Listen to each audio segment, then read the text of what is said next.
That is Adam Lambert's latest hit, Ghost Town, off his critically acclaimed album, The Original High. Adam joins us from New York, looking so good this morning. Let's start with the fashion, Adam. Tell me what you're wearing. I love the hat. Well, thank you. I got this hat. It's my hipster hat. I do love it. What was the inspiration? You know, it's October. You know, it's fall. It's the month of Halloween. I felt like I should get festive, you know? So I'm kind of going for like a scarecrow look or something. I don't know. I love it. But it's the brows I love on you. Does anybody ever try to get you to like take down the brows? Don't ever do it. Your brows. Take them down. Where am I going to take them to? Where are they going to go? They're legendary brows. Yeah. Why are you so obsessed with his brows? You were just because they frame the face. They're nice. I just like, maybe, you know, it takes one to know one. I just like big brows. Yeah, I like your brows too. You guys look great. You guys look so thin. Big brows. You look great. No, other brothers can't do that. Your new album. Let's talk about the title, The Original High. What's the meaning behind the title? Yeah. You know, it can mean a lot of things to a lot of different people. It's really about a pursuit of happiness. You know, we all go through life trying to figure out what it is we want, what it is that makes us feel alive, whether it's love or power or success. We all have something we're chasing after. And each song on the album kind of talks about a different chase. Has your chase ended in the 6 years since you left American Idol? Has your motive and goals in the business changed at all? Yeah, I mean, they're constantly changing, you know, and it's trying to find what makes you happy within the work of it all, you know, because it is a lot of work, but it's worth it.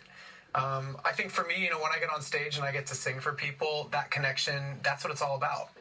But are you happy? There's a darkness, and not a bad darkness in the album, but one of the songs, Another Lonely Night. Are we happy, Adam? What's going on in your life right now?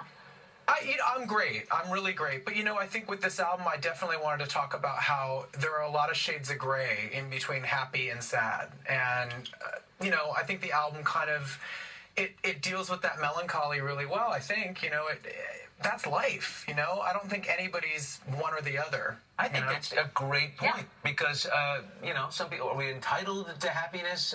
Do we live in such an instant gratification age where we kind of always are chasing happy? Are you okay in those moments between the lines where nothing great's happening? And I don't think that there's a finish line, you know. I think we're always learning and we're always trying to figure something out or have a new experience. And I think that's what the album's about as well, is like, okay, I tried this and it didn't really work for me, so I'm going to try this now, you know. I think the journey is what it's all about, really. Yeah, and the journey to get to this album, right? Because you left your old label. They wanted something different. They wanted sort of 80s covers. You said, I'm tired of that. So you took a giant leap. You're doing it your way. What's that journey been like? Well, you know, it was very exciting. It was scary because I left a major music label, and I was a little nervous about that. And then I had some meetings, and I was working on some demos, and luckily I had a meeting with Max Martin and Shellback, who, as you might know, are incredible producers. I mean, they've done stuff for all these different artists, and they were really excited to work with me again after having worked with me on my first album. So I got into the studio with them in Stockholm, Sweden, which was totally, you know, outside my comfort zone. I had never spent much more than a couple days there, and I was there for 2 months, and I just got to dive into the writing process, and it felt great because I was really focused on that and that alone. You know, you hear the name Max Martin all the time. Really big-time music producer. So he lives in Stockholm. He has made so much money. I wonder, he must have some kind of complex over there in Stockholm, Sweden. What does it look like in Max Martin's world?